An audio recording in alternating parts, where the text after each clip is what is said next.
di minggu ini, nanti minggu depan lah mungkin terakhir.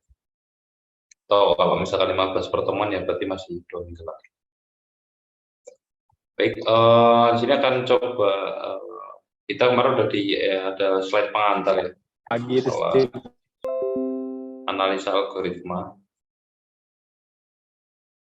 Nah, yang hari ini kita coba akan spesifik ke algoritma yang namanya brute force.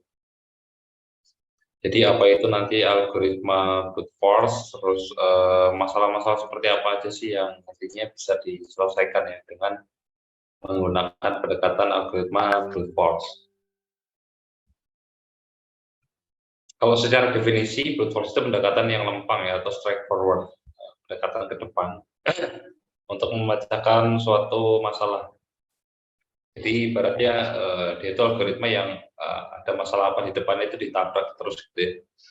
Maksudnya diselesaikan dengan cara-cara yang simple, kemudian diselesaikannya dengan metode yang sudah ada gitu ya, tradisional method, lebih ke tradisional method tanpa ada banyak perhitungan gitu ya. Kemudian didasarkannya pada yaitu ya problem statementnya, problemnya itu kita disuruh ngapain, disuruh menyelesaikan masalahnya itu masalah apa. Kemudian nanti ada didefinisikan konsep yang dilibatkan.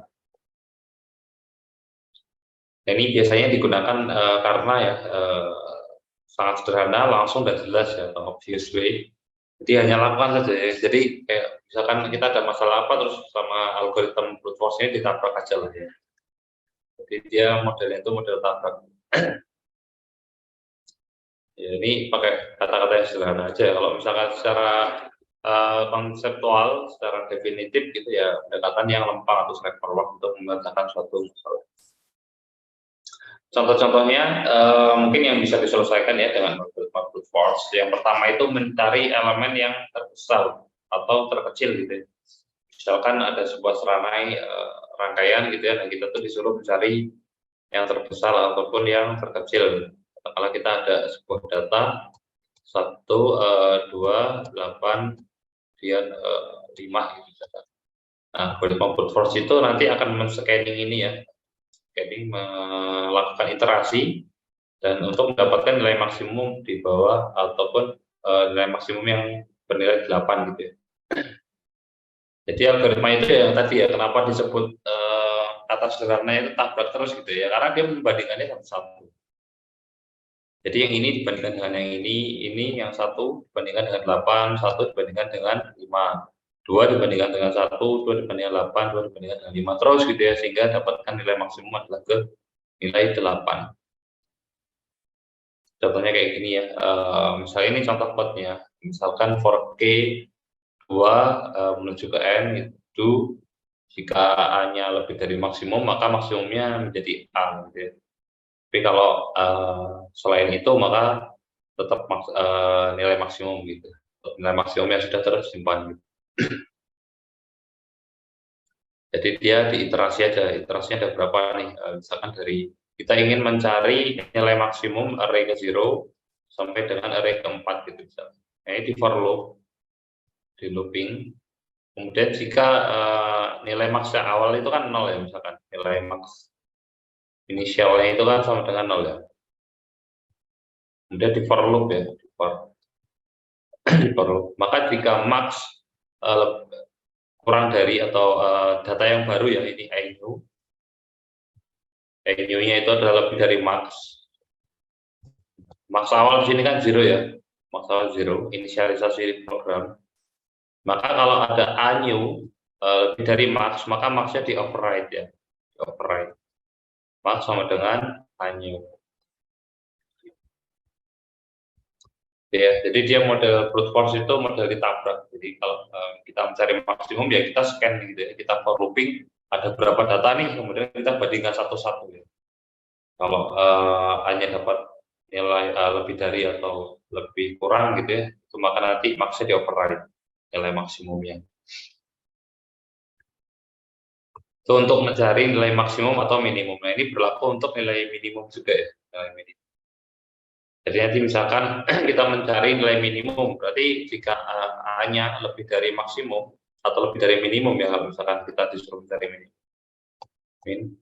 Misalkan A-nya lebih dari minimum, maka minimum dimasukkan adalah nilai masih nilai minimumnya. Misalkan kayak gitu. Misalkan kita dibalik mencari nilai minimum. Jadi tetap di iterasinya tetap ya satu-satu. Sampai berapa jumlah nilai n yang dicari. Misalnya kita mencari 10 data ya berarti kita ada for loop-nya ada 10. Kita mencari 20 data, maksimum di 20 data ya berarti ada 20 pembandingan. 1/2 dan seterusnya ya, seterusnya dioper. Itu untuk mencari nilai minimum atau nilai maksimum. Selanjutnya brute force itu bisa digunakan untuk melakukan pencarian beruntun ya atau sequential search. Jadi misalkan soal yang diberikan adalah diberikan serangga yang berisi n buah bilangan bulat, misalkan A1 sampai dengan AN, carilah nilai X di dalam serangga tersebut. Jika X ditemukan maka keluarannya adalah indeks elemen serangga misalkan ya. Jika X tidak ditemukan maka keluarannya adalah Y. Jadi kita katakanlah ada sebuah data 1, 2, 4, 8. Kemudian kita disuruh mencari apakah di dalam rangkaian data kita 1, 2, 4, dan 8 ini ada angka 4. Apakah di sana ada angka 4? Jika ditemukan, maka outputnya adalah indeks elemen serangga atau indeks keberapa, array keberapa lah gitu ya. Serangga itu kan rangkaiannya. 4 berarti ada di outputnya harusnya adalah 0, ini array 0, 1, dan 2. Jika 4 ditemukan maka outputnya adalah 2. Jika di sini misalkan saya mencari 9, nah di serangga program atau serangga array ini kan nggak ada 9 nih, maka outputnya adalah 0.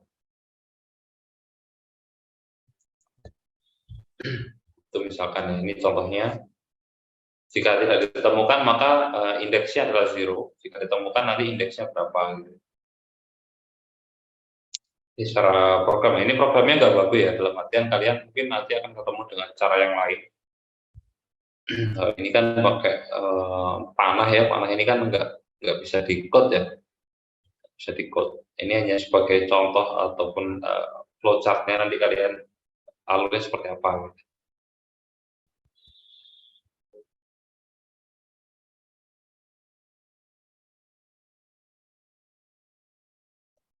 Contoh yang lain, brute force itu digunakan untuk menghitung A pangkat N atau menghitung perpangkatan ya, perpangkatan. Jadi misalkan ada A pangkat N, maka sebenarnya misalkan 2 pangkat 2 ya, berarti kan 2 dikali 2 gitu. Kemudian 2 pangkat 3 berarti kan 2 dikali 2 dikali 2 ya hasilnya. 2 dikali 2 dikali 2. Maka brute force ini ya caranya adalah mengalihkan satu dengan A sebanyak N kali gitu ya. Sebanyak N kali. Jadi misalkan 2 pangkat 4 gitu ya. 2 pangkat 4 misalkan. Jelek sekali. 2 pangkat 4 misalkan. Nah, algoritma force ini secara manual ya. Jadi makanya nanti sering disebutnya itu naif ya, naif. Jadi sangat manual sekali. Kalau 2 pangkat 4 berarti hasil outputnya dengan algoritma brute force adalah 2 dikali 2 kali 2 sebanyak N ya, kali 2. Oke. Maka outputnya adalah 2 dikali 2 dikali 2.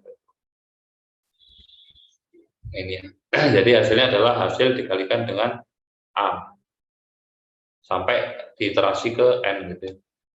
Sampai iterasi ke N. Kan hasil misalkan hasil pertama ya 2 dikali dengan A. Nanti kan hasil yang sudah dihitung masuk ke hasil ya.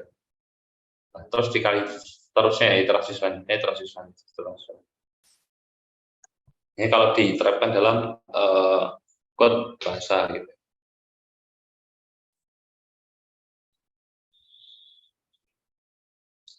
Kemudian algoritma brute force itu digunakan untuk menghitung n faktorial. Menghitung n faktorial. Mungkin teman-teman sudah belajar dari SMA ya, faktorial itu apa. Algoritma brute force-nya adalah kalikan n buah bilangan yaitu 1/3 n secara bersama-sama. 2, 3 sampai n-nya berapa gitu. Faktorialnya berapa. N faktorial n bilangan bulat tak negatif. Ini contohnya ya, faktorial dikalikan dengan I. I-nya itu nanti akan sampai berapa? Menuju ke iterasi ke N. Jadi ada berapa nanti faktorial, satu faktorial, satu faktorial.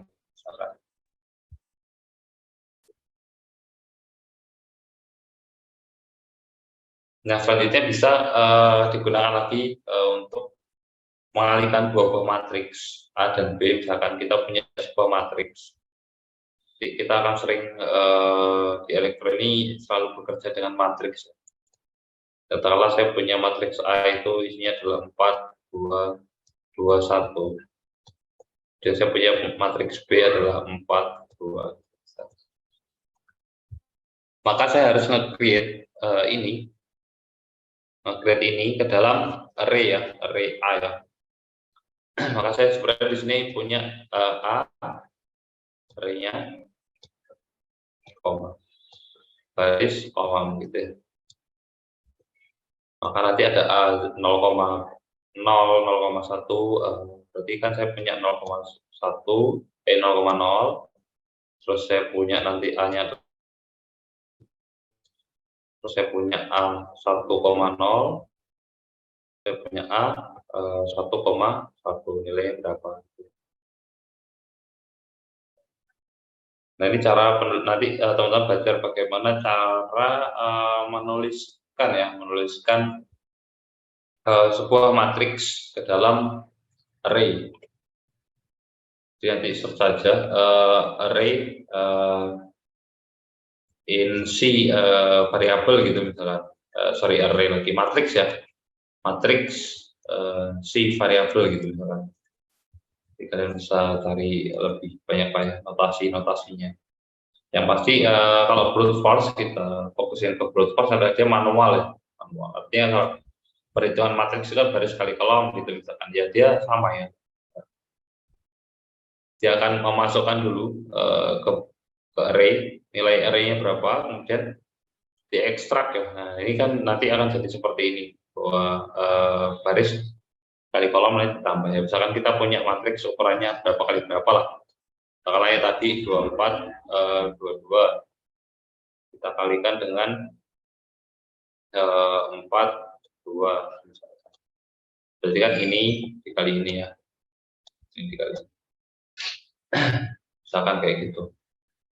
Jadi nanti kita memasukkan, yang penting kan kita tahu ya di mana perkalian baris, di mana perkalian kolom gitu. Nah itu yang akan kita kalikan untuk nanti menjadi matriks output ya. Maka di sini kita punya output kan ya biasanya, apakah outputnya juga XY. Misalkan. XY sama dengan katakanlah A dikalikan matriks B gitu misalnya. Nah, itu cara menghitungnya manual ya kalau brute force ya. Jadi perhitungan matriks secara manual itu seperti apa? Nah, brute force ini hanya menerapkan saja dari teorema yang matematika dasarnya itu seperti apa. Ini misalkan yang untuk persoalan-persoalan matematis ya kita masih berada pada persoalan-persoalan matematis sederhana. Persoalan yang selanjutnya adalah menemukan semua faktor dari bilangan bulat n selain dari 1 dan n itu sendiri. Sekarang kita disuruh mencari sebuah faktor ya, bilangan bulat. Dia mencari sebuah faktor di matematika. Faktor itu kan artinya adalah bilangan yang habis membagi I, maka I adalah faktor dari n. Jadi kita harus tahu dulu pengertian dari faktor itu apa. Jadi definisinya ini ya, bilangan bulat A adalah faktor dari bilangan bulat B jika A habis membagi B. Jadi kalau bilangan itu habis membagi dengan yang suatu bilangan gitu ya, maka itu adalah faktornya. Contoh ini, if n mod k sama dengan 0, then write k. Jadi kalau misalkan mod, kita baca di sini mod. Mod itu kalau habis dibagi, nggak ada sisa, itu artinya faktornya. Mod di sini adalah ketika misalkan saya 8 bagi 9. Oke, sorry, kita yang lebih gampang lah. Misalkan 10 saya bagi 8. Mod 10 dibagi 8 maka ini hasilnya adalah 2. Di mana 2? Di mana 10 dibagi 8, maka 8 dikali 1 itu kan 8 ya. Berarti kan sisa 2. Berarti mod 10 dibagi 8 adalah 2. Contoh yang lain, 9 dibagi 6. Ketika kita berbicara mod 9 dibagi 6, maka hasilnya adalah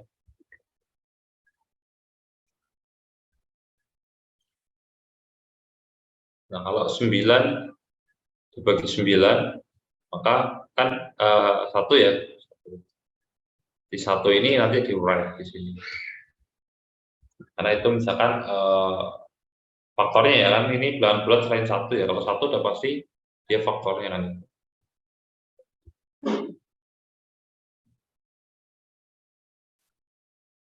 Jadi mod tadi adalah sisa ya, sisa hasil pembagian misalnya kalau kita berbicara mengenai mod. Kalau 11 mod 11 dibagi 7 ya, berarti hasilnya adalah 4. Next adalah mengenai tes bilangan prima ya. Misalkan diberikan sebuah bilangan bulat positif, kemudian kita disuruh ya untuk menganalisa apakah bilangan tersebut merupakan bilangan prima atau bukan misalkan. Maka kita harus kembali lagi ke prinsip dasar dari matematis sederhana kita, apakah itu bilangan prima gitu. Di mana kita dapatkan bahwa bilangan prima adalah bilangan yang hanya habis dibagi oleh 1 dan dirinya sendiri. Itu adalah bilangan prima. Nah, algoritma brute force-nya maka menjadi bagi n dengan 2 sampai akar n. Jika semuanya habis bagi n, maka n adalah bilangan prima. Kenapa? Karena n-nya hanya bisa ataupun hanya habis dibagi oleh 1 dan dirinya sendiri. Maka algoritmanya akan seperti ini gitu ya. Kita punya deklarasi sebuah variabel K dan Y, dan kita punya boolean yang tes. Tes ini kalau boolean berarti hanya ada 2 kondisi, 1 atau kosong, atau biasa disebut dengan true false.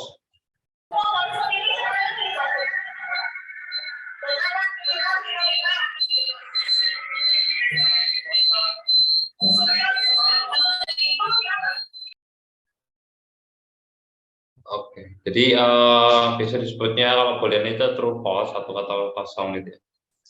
Maka untuk mencari sebuah bilangan prima, karena tadi dia hanya habis dibagi dirinya sendiri dan 1 gitu. Maka jika X kurang dari 2, return false, maka 1 bukan bilangan prima. Jika X sama dengan 2 dan 2 adalah bilangan prima, misalkan kasus khusus gitu ya, return true. Jadi kembalinya adalah true. Selain itu, misalkan ini kasus khusus kalau bilangan prima itu 2 ya, 2 itu kan kasus khusus ya. Dimasukkan dalam bilangan prima misalkan. Selain itu, Y-nya dimasukkan, ini arapana, artinya Y adalah akar dari X, tesnya true, maka kita looping tes ini akar dari X dan Y-nya lebih besar sama dengan 2. Jika loopingnya tes dan selama Y-nya lebih dari 2, maka kita melakukan looping ini. Jika X mod Y sama dengan 0, maka false. Selain itu, maka Y min 1. Jadi kita masih main ya, kalau misalkan kita bermain selisih gitu ya, selisih atau hasil pembagian, maka biasanya kita menggunakan mod. X mod Y berarti ketika X dengan Y, sisa pembagiannya berapa, biasanya gitu sisanya.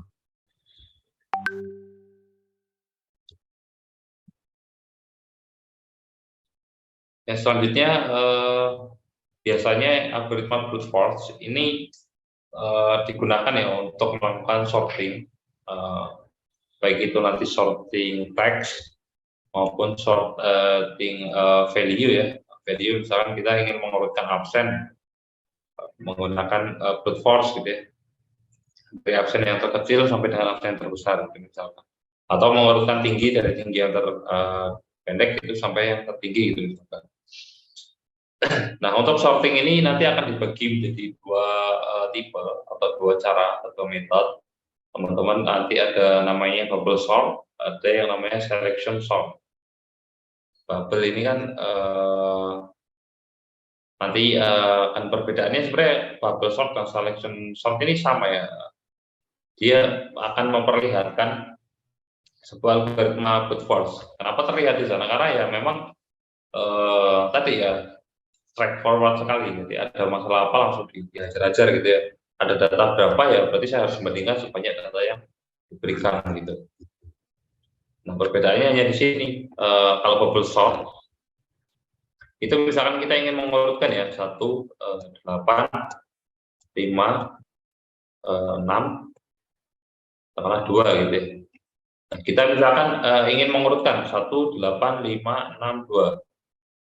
Maka algoritma bubble sort dia akan mengiterasi ya sebanyak n-1. Ini kan berarti 1, 2, 3, 4, 5. Berarti mengiterasi sebanyak 4 kali. Misalkan 1 dan 8, maka jika S-nya kurang dari n-1, maka misalkan di pertukaran gitu.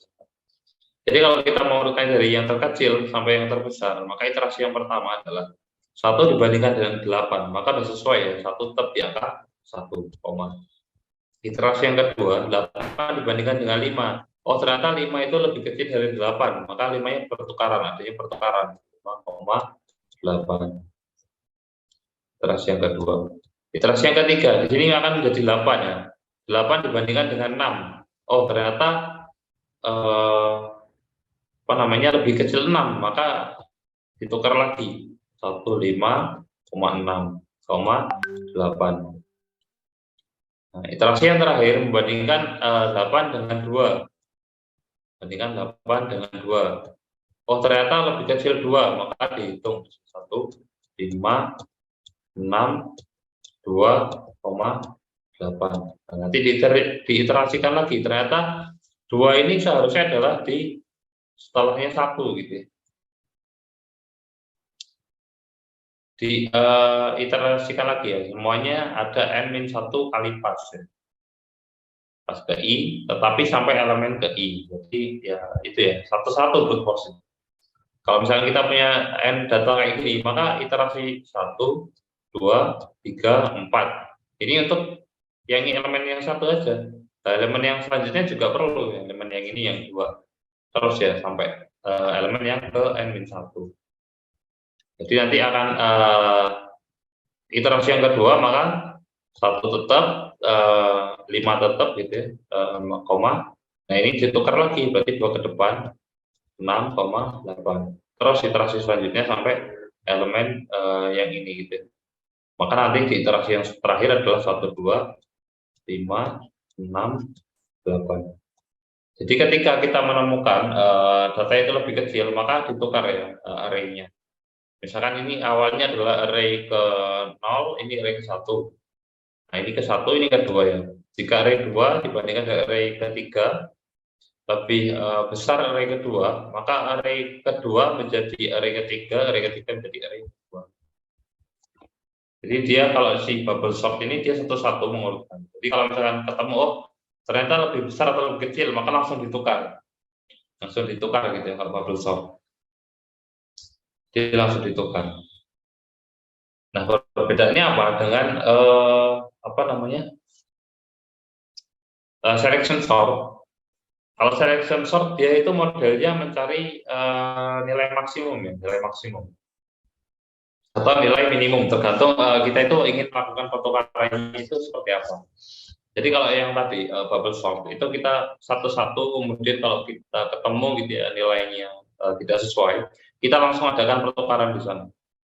Array ke 0, 1, 2, nah 1, 2 atau 2, 3 gitu ya, 5, 6, atau ini berarti 0 array ke 0, 1, misalkan 2, 3, dan 4. Nah, kalau algoritmanya bubble sort, ketika ada perbedaan di array ketiga dan array keempat di sini, maka bubble sort itu dia modelnya akan langsung ditukar ya. Jadi array ketiga itu menjadi nilainya 2 dan array keempat itu menjadi nilainya 6 gitu. Ini algoritmanya bubble sort. Nah, kalau selection sort itu modelnya adalah mencari nilai terbesar atau terkecil untuk nanti ditempatkan pada elemen yang seharusnya. Jadi contoh misalkan saya gini, misalkan saya ada data yang sama, jadi misalkan 18562 ya. Misalkan kita punya data ya 18562.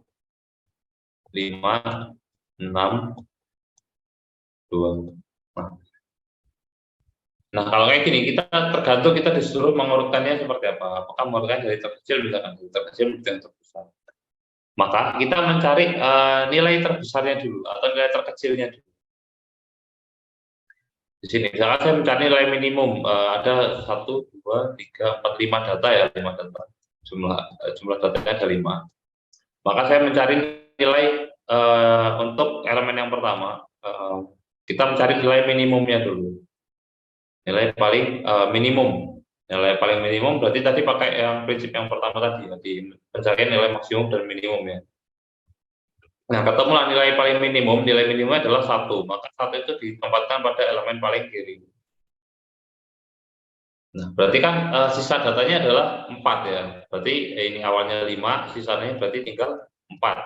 Karena 1 ini sudah dislotkan ya, sudah jadi data hasil pengolahan atau data output yang akan dihasilkan. Maka sisa 4.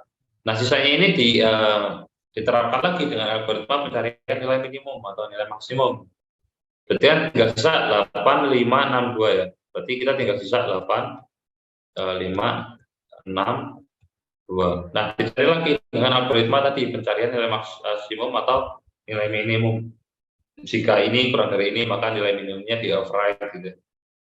Atau kita mencari nilai maksimum, maka jika ini lebih besar dari ini, maka maksimumnya menjadi nilai 8 gitu misalkan. Nah, itu kan berarti 4. Kita cari nilai minimumnya lagi, oh ternyata ketemu dengan nilai minimum adalah 2, maka kita posisikan dia di 2. Maka terus berkurang, berarti sisanya adalah 3. Saya 3. 3 ini kan berarti tinggal 8, 5, 6. Nah, dicari lagi pakai aturan nilai pencarian nilai minimum. Oh, ternyata minimumnya adalah 5. Seterusnya sampai semua data ya n-1 tercapai. Sampai semua datanya menjadi ataupun bisa dituliskan ke dalam array yang seharusnya. Itu perbedaan antara bubble sort dengan selection sort. Perbedaan itu sepertinya sangat kelihatan sekali atau bubble sort dan selection sort. Kalau bubble tadi ya satu-satu, kalau selection sort itu dicari nilai maksimum. Intinya itu sih, nilai maksimum atau nilai minimum. Kalau yang ini biasanya yang paling banyak dipakai yang ini ya, tapi ya tergantung nanti teman-teman lebih nyamannya yang mana, apakah saya lebih nyaman mencari nilai maksimum atau minimumnya atau saya langsung ya ditukar. Biasanya kalau yang paling baik diterapkan yang bubble sort. Jadi begitu ketemu langsung dipindah ruang, pindah ruang. Kalau ini kan ketemu nilai maksimum, tempatkan ruang. Nanti cari lagi maksimum, tempatkan di ruang. Ada maksimum, tempatkan di ruang. Misalkan ya. Jadi memang lebih banyaknya yang dipakai itu biasanya bubble sort.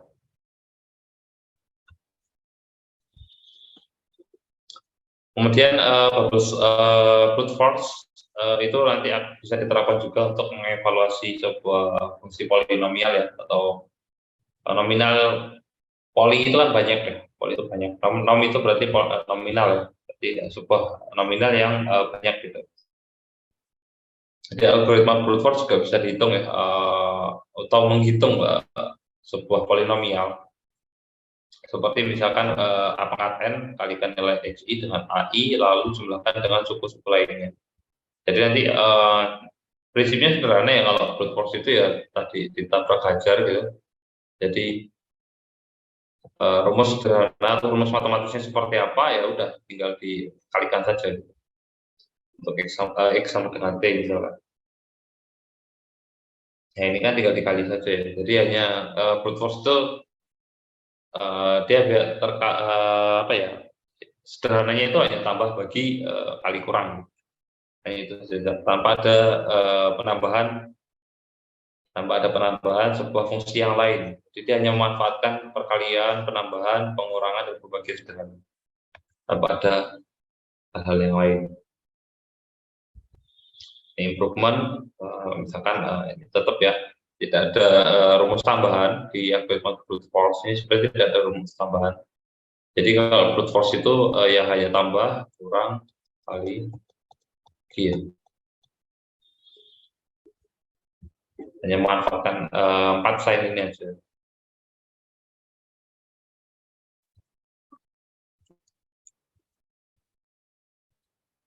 Oke, jadi kita bisa mendapatkan karakteristik algoritma brute force, di mana algoritma brute force umumnya itu nggak cerdas ya. Ya dibilang nggak cerdas ya memang nggak cerdas ya, karena dia hanya pakai 3 sign aja tanpa adanya formulasi tambahan gitu ya. Formulasi tambahan yang artinya misalkan, oh ini bisa disederhanakan dengan menambah state atau menambah apa. Nah di brute force itu nggak ada penambahan kayak gitu ya. Jadi hajar terus loh. Rumus matematikanya seperti apa? Oh, ternyata saya harus membandingkan satu per satu ya. Brute force akan membandingkan satu per satu. Yang penting itu eh, di brute force adalah hasilnya itu jelas, hasilnya itu robust. Makanya disebutnya itu algoritmanya naif ya, naif algorithm.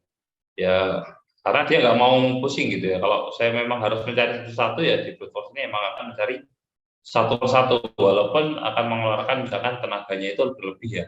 Nah kan kalau misalkan kita punya 10 array, berarti kita harus mengiterasikan sebanyak n-1, 10 dikurang 9, 9 iterasi. Itu untuk satu elemen, belum elemen yang lain itu ya, akan membutuhkan waktu dan tenaga yang banyak. Makanya disebutnya itu naif algorithm biasanya. Kemudian cocoknya itu memang untuk masalah-masalah yang berukuran kecil ya, jadi bukan masalah yang kompleks, masalah yang sederhana, misalkan untuk mengurutkan data, terus pencarian sebuah teks atau pencarian sebuah huruf angka gitu misalkan. Karena pertimbangannya adalah yang pertama sederhana, kemudian implementasinya mudah. Jadi yang kayak tadi ya misalkan untuk sorting kita hanya perlu memindah jadi array yang 0 ke 1, 1 kan 0 misalkan. Nah, biasanya brute force sering digunakannya itu untuk ini ya, sebagai pembanding dengan algoritma yang lebih mankos atau efisien ya, atau yang lebih ringkas gitu. Pemangkosan ada 3 PPI sudah ya, teman-teman bisa cek arti dari mankos ya. Ini mankos bukan typo ya, tapi ini udah masuk ke garis. Next, meskipun bukan metode yang mampus atau efisien, hampir semua masalah itu dapat diselesaikan dengan algoritma brute force. Sama lah, mungkin teman-teman kan kenalnya sudah Arduino, gitu. Arduino, kemudian mungkin ada yang kenal Raspberry, gitu. Raspberry itu adalah salah satu metode yang modern gitu. Kalau metode yang lama itu seperti pakai PLC gitu. PLC itu kan hanya satu kosong. Jadi sesuatu yang sederhana bukan berarti dia nggak robust atau nggak stabil atau tidak adaptif gitu ya. Jadi justru kadang yang sederhana itu bisa menyelesaikan masalah-masalah yang tidak bisa diselesaikan dengan algoritma cerdas atau tidak stabil ketika menggunakan algoritma cerdas gitu. Bahkan di brute force ini ada beberapa yang hanya bisa diselesaikan ya dengan metode brute force. Contohnya adalah mencari elemen terbesar di dalam sebuah rangkaian atau skala gitu. Lainnya. Makanya oleh Ken Thompson, salah seorang penemu Unix ya, kalau sering mainan Linux, when you end up, maka use brute force. Jadi kalau kita ada sebuah masalah, ada sebuah problem, maka kita disarankan untuk menggunakan brute force. Karena percaya atau tidak ya tadi ya, kernel Unix yang asli lebih menyukai algoritma sederhana dan kuat. Itu ya robust, yang penting kan robustnya ya.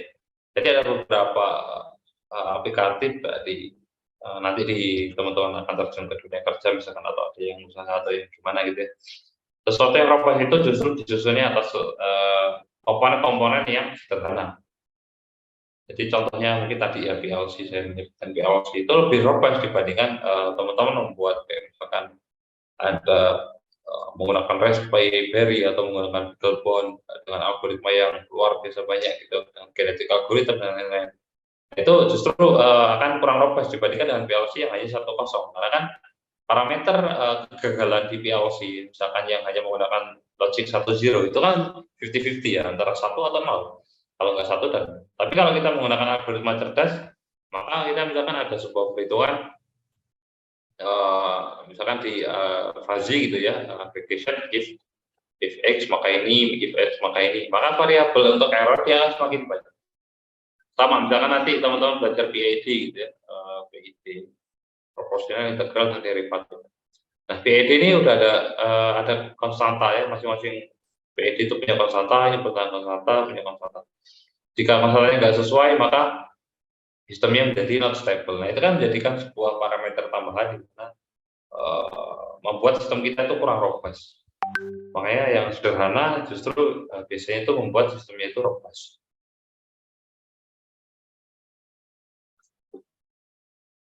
Untuk contoh yang lain di algoritma brute force itu bisa untuk digunakan untuk mencocokkan string ya. Misalkan kita ingin mencari sebuah nama atau teks dalam rangkaian apa namanya, dalam rangkaian kata atau kalimat gitu. Misalkan saya ingin mencari air di pengairan gitu, bagaimana caranya gitu.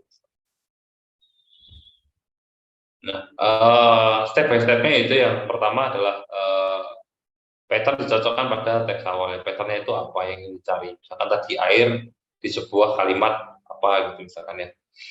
Kemudian dengan bergerak dari kiri ke kanan bandingkan setiap karakter di dalam pattern dengan karakter yang sesuai dalam teks sampai nanti ketemu yang kecocokannya gitu. Kecocokannya itu misalkan patternnya itu ada 3. Misalkan saya ingin mencari air di sebuah kalimat ya, pengairan. Saat saya ingin mencari sebuah pengairan gitu ya. Nah, patternnya adalah air. Maka saya mencari 3 pattern ini ya, air. Berarti pencarian pertama berarti SEB, ingat 3. Kemudian geser dari kiri ke kanan. Geser karena misalkan ini nggak cocok kan ya, SEB ini kan nggak cocok ya. SEB ini nggak cocok. Maka kita pindah dari kiri ke kanan. Berarti pembanding selanjutnya adalah EBU. EBU ternyata nggak cocok karena kita mencari air, maka geser lagi dari kiri ke kanan, maka jadi BUA. Geser lagi UAH. Terus ya terus sampai kita ketemu di sini air. Air. Ini berarti setelah GAN. GAI sorry ini ya. Gitu ya. Jadi patternnya itu apa yang ingin kita cari, terus geser terus. Kalau nggak ketemu berarti geser 1. Kalau nggak ketemu geser 1. Kalau nggak ketemu geser 1. Nah ini tadi contohnya kan saya pakai sebuah pengairan gitu. Kalau contoh yang asli itu misalkan nobody notice him gitu misalkan. Nobody notice him. Maka caranya adalah yang iterasi pertama adalah NO, B, kemudian selanjutnya adalah OBO, selanjutnya adalah BOD, ODY, kemudian DYN, selanjutnya adalah YNO dan seterusnya ya sampai kita ketemu di sini 6. Jadi kita mencarinya 1 geser terus ya geser ke kanan gitu contohnya. Geser dari kiri ke kanan. Sampai ketemu. Kalau ini kan berarti kita ketemunya adalah di iterasi ya, ini ke 1 NOB, 2, 3, 4, 5, 6, 7 dan 8 ya. 9 iterasi yang ke 8. 1,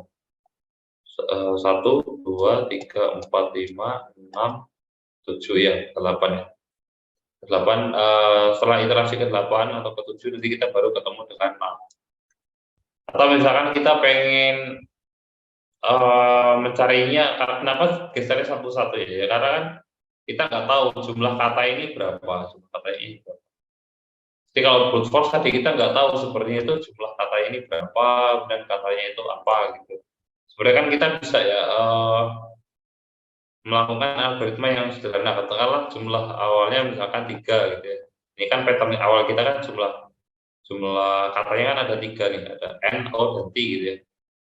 Kita cari dulu jumlah ini berapa gitu misalkan. Ini kan 3 misalkan 3 ya. Misalkan jumlahnya bagi 3 itu sama gitu ya. Jadi misalkan nobody ini kan kita sebenarnya bisa ya kalau memodifikasi algoritmnya. Jadi misalkan di sini NOB, ODY, NOT, ACE, di HI ya, misalkan him, misalkan apa? Him, tuh. Tekan itu kurang 2 angka lagi, 1, 2, 3 gitu.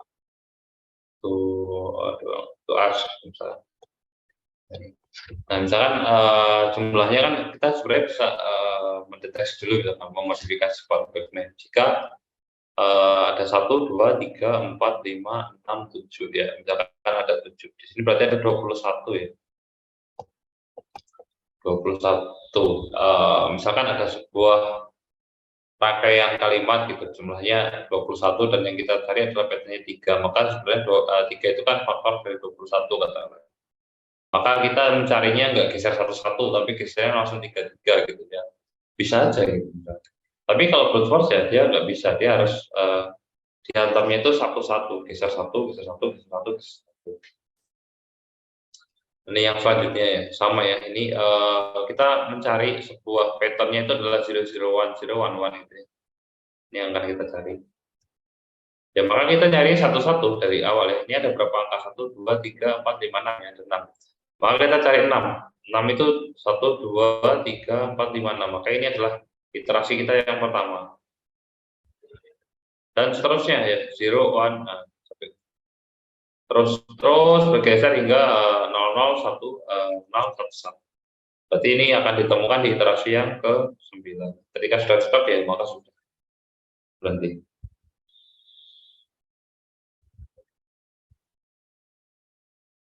Ini contoh bagaimana.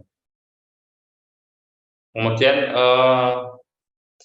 mencari sebuah permasalahan, misalnya kita adalah mencari closest pair atau pasangan yang terdekat. Nah, kalau kita menggunakan algoritmanya brute force, itu dia tadi dihajar satu-satu ya. Maka kalau kita punya sebuah P, jumlahnya adalah 8. Kalau algoritmanya brute force, kita punya P, ada sebuah jumlah angkanya atau jumlah titiknya ada 8. Maka kita hitungnya satu-satu. P1 ke P2, P1 ke P3, P1 ke P4, P1 ke P5, terus ya sampai ditemukan closest pair ataupun jarak yang terdekat itu yang mana. Dengan menggunakan rumus distance ya, Euclidean, di mana distance itu X1 dikurang X2 kuadrat tambah Y1 dikurang Y2 kuadrat diakarkan. Ini rumus ketika kita berhadapan dengan Cartesian ya, karena kan P1 ini punya X, punya Y. Maka kalau menghitung dua titik, itu caranya dengan ini. Square root dari X1 dikurang X2 ditambah Y1 dikurang 2 yang X dan Y-nya itu dikuadrat. Selisihnya dikuadrat. Ya, algoritmanya brute force ya tadi, hitung jarak setiap pasang titik ya. Pasang titik P1, P2, P1, P3, terus ya sampai kita menemukan pasangan titik yang mempunyai jarak terpendek itulah jawabannya. Iya, akan banyak iterasi, akan banyak memakan memori ya untuk melakukan perhitungan. Memang algoritma brute force akan seperti itu. Jadi mencari ya, kalau misalkan kita ini elemen P1 sudah selesai, ya selanjutnya adalah misalkan kita sampai ke P8 ya. P8 itu nggak langsung ya menemukan bahwa P8 ke P7 itu ada yang terdekat enggak, tapi P8 ini akan mencari terus ya. Dari P5, P6, P4, P8 ke P3, P8 ke P2, P8 ke P1. Nah, nanti semua datanya itu digabungkan dalam sebuah array ya, elemen 1, elemen 2 gitu. Misalkan kalian melakukan perhitungan ataupun mencari nilai minimum dari elemen P1 yang dibandingkan semua, maka nanti akan jadi minimumnya P1. 1 berarti nanti ada minimum P2 sampai dengan minimumnya P8. Nah, setelah dapat dari masing-masing elemen, maka ini tinggal diminimumkan kembali yang paling dekat itu antara P berapa menuju ke P berapa.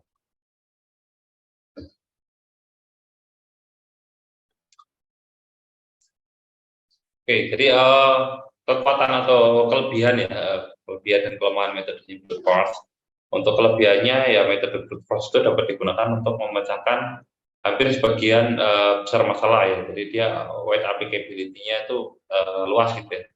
Applicable-nya itu luas. Kemudian metode brute force sederhana dan mudah dimengerti. Kemudian metode brute force menghasilkan algoritma yang layak untuk beberapa masalah penting ya seperti pencarian, pengurutan, pencocokan string, perkalian matriks dan lain-lain. Kemudian metode brute force menghasilkan algoritma baku standar untuk tugas-tugas komputasi ya, misalkan ya dia kan hanya tadi ya hanya penjumlahan, perkalian, pengurangan, pembagian.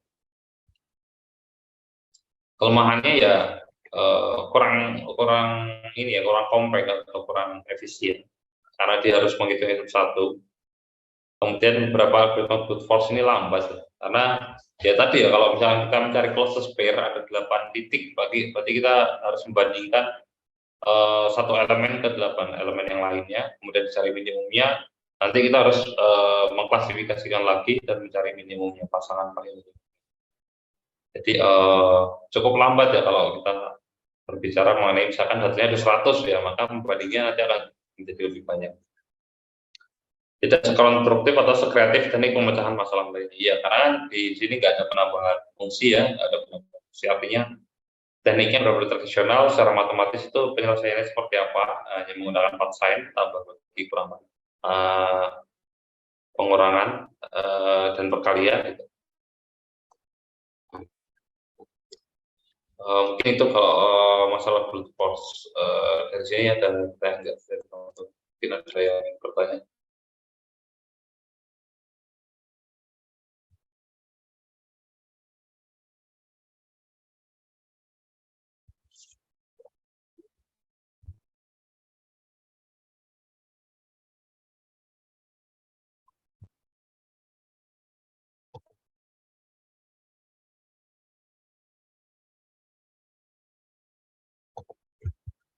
Oke, kalau tidak ada pertanyaan, sebenarnya di sini sampai exhaust search ya, exhaust search ini slide-nya itu sampai exhaust search. Nanti mungkin teman-teman bisa ini saya share ya nanti ya masalah slide-nya. Mungkin kita ada sedikit latihan ya.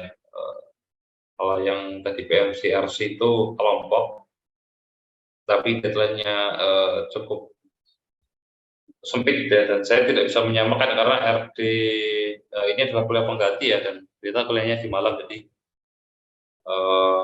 tidak relevan ya. Mungkin saya akan kasih tugasnya adalah teman-teman nanti membuat ya, membuat soal cerita. Jadi teman-teman nanti silakan membuat soal cerita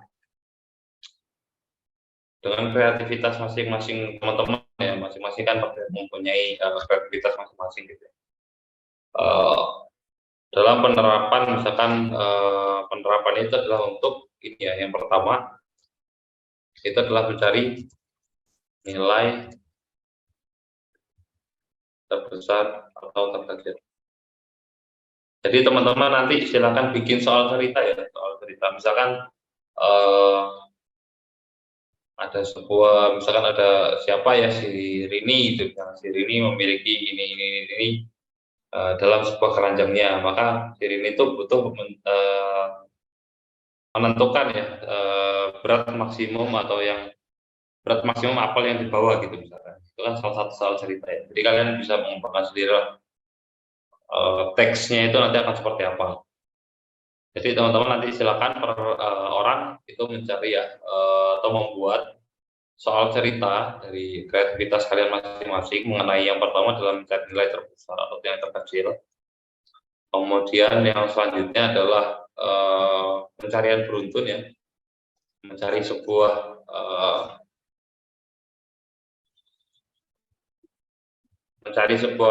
angka atau mencari sebuah teks itu misalkan, atau mencari misalkan kalian bikin soal cerita si Adi misalkan, si Adi kehilangan ini, kemudian disuruh mencari dengan metode algoritma ini brute force gitu ya, gimana caranya itu ya.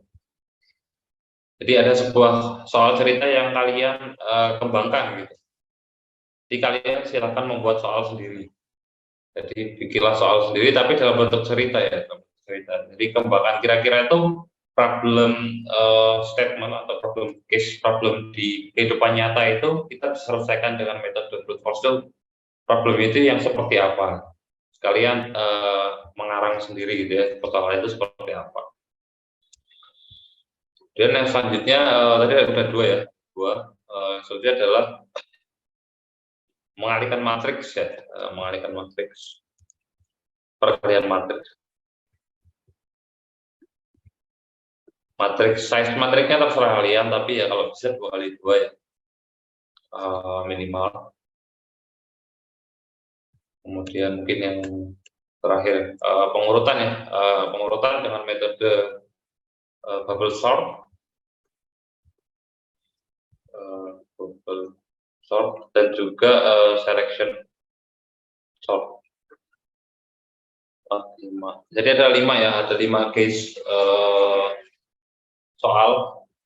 Kalian nanti buatlah ini ya, apa namanya, membuat soal sendiri, soal cerita sendiri. Kemudian kalian selesaikan step by step seperti apa. Kemudian kalian bikin program di bahasa C, nanti yang di screenshot adalah outputnya. Output berdasarkan soal-soalan yang kalian tuliskan gitu.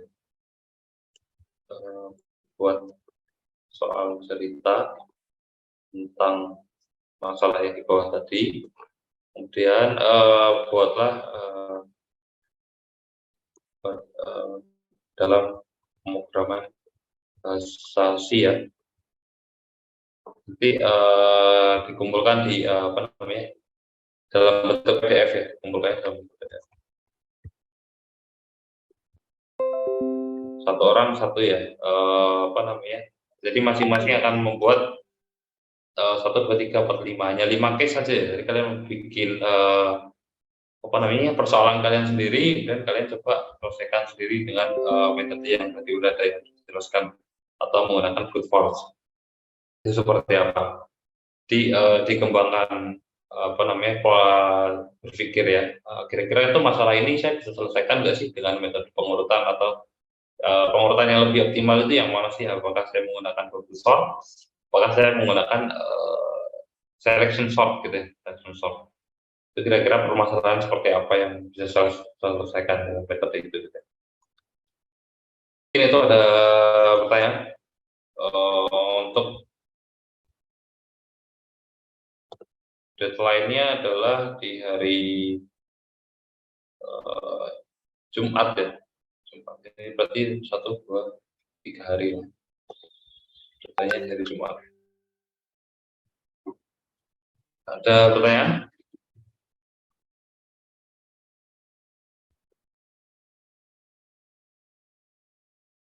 Belum ada, Pak. Dan yang hadir hari ini hanya 37 partisipan ya. Ya nggak apa-apa. Dari total PMCRD itu ada berapa mahasiswa? PMCRD itu ada 50. Yang pasti kalau yang datang semua ya akan sedikit berbeda lah. Oke, jadi itu ya tugasnya teman-teman, nanti silakan create sekreatif kalian sendiri lah. Cara apa namanya, bikin soal sendiri dan jawab sendiri kan harusnya lebih mudah ya dibandingkan kalian menyelesaikan masalah orang. Sama kayak misalkan kita teman kalian curhat terus kalian menyelesaikan masalah teman kalian kan susah ya, tapi kalau menyelesaikan masalah sendiri kan kita tahu step by step itu kita harus seperti apa gitu. Oke, ada pertanyaan?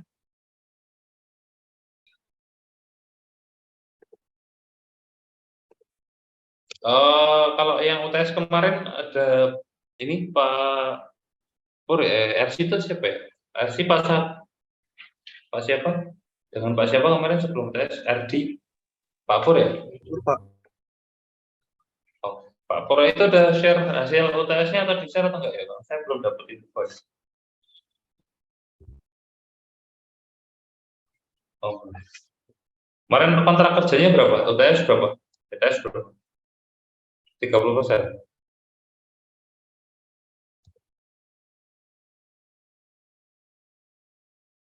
Ada PMC kemarin berapa ya?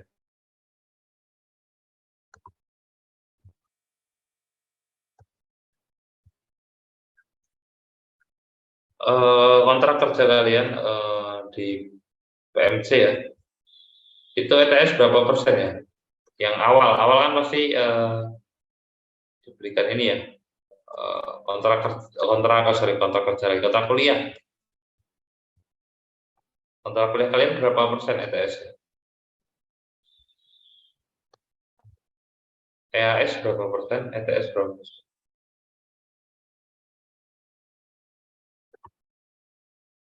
Ketua kelasnya, Hah?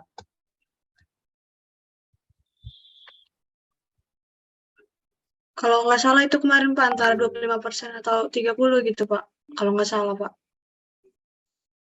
Tuh lah, kalian tanda tangannya gimana kan? Kontrak kita kan kesepakatan antara mahasiswa dan dosen, masa sebentar ya saya cari filenya. Jadi kalau kalian di ITERA itu kan ada kontrak perkuliahan ya. Kontrak perkuliahan ya harusnya kalian ini harus tahu gitu. Kontrak kalian itu seperti apa.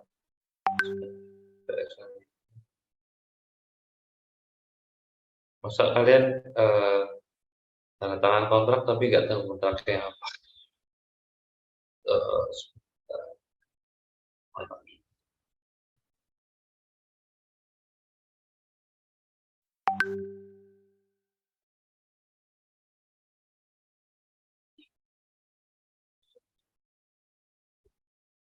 Dan ya harusnya kalian nanti kalau perkuliahan yang lain lah.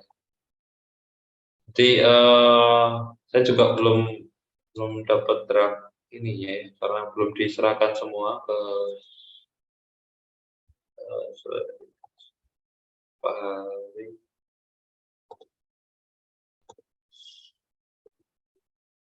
Terus saya cari. Karena kemarin di kuliah yang lain itu kan banyak yang nilainya kecil ya, jadi saya bingung up-nya gimana. Nah ini saya nggak tahu kalau PNC itu ininya berapa ya, kontak.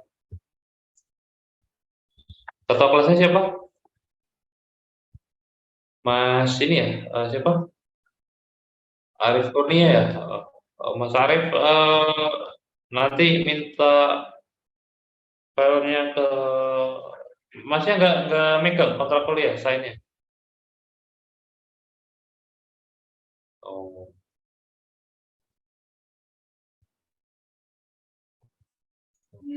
Izin Oke, Pak, jadi ini kemarin. Izin ya, Pak, kemarin ini kan ada sebelum pertama kali masuk PMJ itu kemarin ada kriteria penilaian Pak. Jadi itu untuk tugas terstruktur itu 15%, tugas tim itu 35%, kuis 15%, ETS 15%, terus EAS 20 Pak. oh ETS 15% ya. Oke. Iya Pak. Oke, mungkin itu Mbaknya nyatet ya, mencatat ya. Jadi seharusnya gini ya, ini mungkin kontrak itu penting ya. Kalian kerja itu juga pakai kontrak. Kalau misalkan di ITERA ada kontrak ya, berarti harus, misalkan ini contoh lah ya, contoh di mata kuliah saya yang lain gitu. Misalkan saya ngajar robotika nih, robotika gitu. Nah ini mahasiswa robotika itu wajib tahu punya ini, gitu. Jadi ini bukan sesuatu yang saya tutup-tutupin, karena ini kan kontrak ya. Kontrak berarti kalian harus tahu dan harus paham gitu. Contoh ya, ini contoh saya. Nah, nanti di kontrak itu ada kriteria penulisan kalian. Nah, jadi ke depannya kalau misalkan nanti ada perkuliahan lain, kalian minta file ininya ke dosen yang bersangkutan ya. Jadi pas ditanya itu nggak bingung, terus nanti pas hasil nilai akhir, ini kan kita sebentar lagi mau EAS ya. Ketika nanti nilai hasil akhirnya keluar, kalian bisa mengestimasi atau mengkira-kira sendiri, oh ternyata saya layak nggak sih dapat, katakanlah dapat AB, atau saya layak nggak sih dapat B atau dapat C gitu. Nah ini kan nanti di kontrak kerja kan dijelaskan ya masalah kriteria penilaiannya berapa. Nanti di sini ada kategori penilaian, kalau misalkan lebih dari 75 itu nilainya adalah A. Terus jadwal perkuliahan materinya apa aja. Nah, ini sebenarnya kemudian tata tertibnya apa aja. Nah itu kalian harus ini harus kedepannya lah, mungkin kalau sekarang mungkin kurang tahu ya. Jadi kontrak itu justru yang paling penting buat kalian. Jadi ke depan kalau misalkan ada perkuliahan baru ya harus tahu. Masa kontrak hanya sepihak ya kan juga tidak fair ya. Jadi kalau misalkan kontrak itu berarti kan dua pihak yang saling menyetujui ya. Ketika sudah ditandatangan, maka kalian harus tahu yang ditandatangan itu. Oke, mungkin itu kalau berarti tadi 15% EHS, 20% ya event kalian misalkan ETS-nya masih kurang, berarti masih bisa mendapatkan AL ya. Jadi tidak terlalu kritis lah ya kalau yang kemarin ada mata kuliah yang kritis ya karena UTS-nya hancur maka EHS mau dihantar seperti apapun tetap tidak bisa kurang saat ya. Kenapa saya nanya ya nanti untuk mengira-ngira kira-kira soal EHS itu akan seperti apa. Oke, terus dari teman-teman. Kalau tidak ada berarti tadi tugasnya ini akan saya upload di GCR. Teman-teman silakan masing-masing ya mengerjakan bentuknya soal cerita dan dibuat penyelesaiannya, kemudian dibuat bahasasi, nanti di screenshot aja kayak biasa ya, nanti dikumpulkan atau digabungkan di dalam sebuah PDF. Berarti nanti ada 1, 2, 3, 4, 5, 6, ada 6, ada 5 ya, ada 5 soal cerita dari masing-masing teman-teman dengan 5 program dan 5 output hasil program. Mungkin itu saja, mohon maaf kalau ada salah kata ya, nanti kalau misalkan ada yang kurang jelas bisa lewat Mas Arif Kurnia. Mas ada yang bertanya? Mas Arif mau bertanya?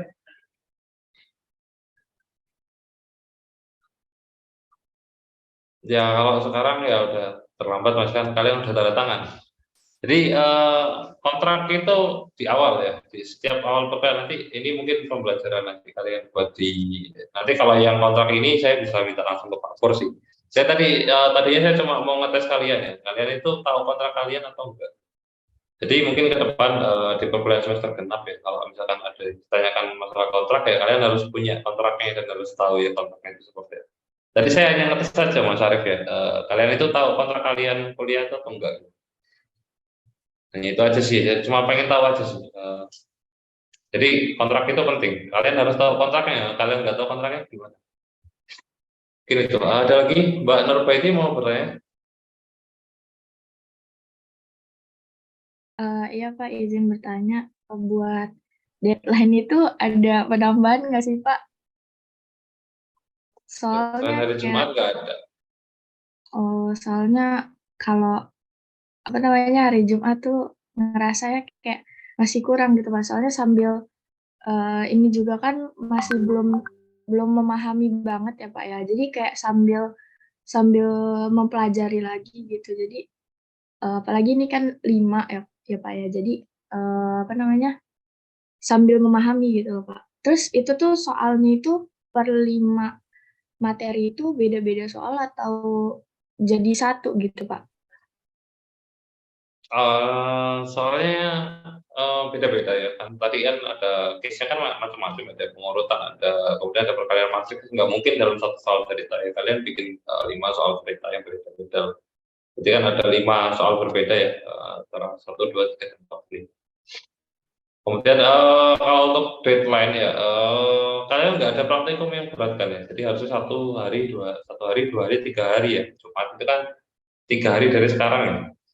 Dan kalian nggak ada praktikum yang tulis tangan kan? Ada yang praktikumnya tulis tangan di elektronika? Nggak ada ya? Ada Ya. Pak. Ya, kalau nggak ada ya berarti cukup lah ya Jumat. Dulu saya juga semalam 50 halaman tulis tangan juga bisa kok. Cuma saya kuliah itu satu malam 50 lembar ya. Dan besok harus ACC, itu praktikum saya dulu itu juga selesai kok. Jadi harusnya bisa lah ya. Kan ini hanya membuat nggak ada yang ditulis tangan kan, nggak susah lah ya. Untuk yang PMC RC juga lebih parah ya karena deadline-nya itu hanya 1 hari besok. Walaupun itu kelompoknya. Iya, kita tetap adil lah ya. Yang RC datanya cepat ya, yang RC juga datanya cepat. Ada lagi?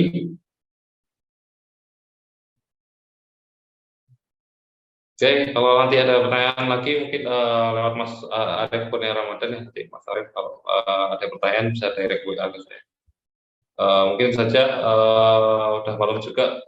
Kalau ada yang mau langsung mengerjakan juga lebih bagus. Kalau ada yang mau istirahat, ya silahkan istirahat. Atau ada yang mau nonton Piala Dunia juga nonton Piala Dunia dulu. Oke, maaf kalau ada kata ini Piala Dunia udah lama. Mari kita tutup ya. Assalamualaikum warahmatullahi wabarakatuh. Selamat malam. Waalaikumsalam warahmatullahi wabarakatuh. Selamat malam. Kita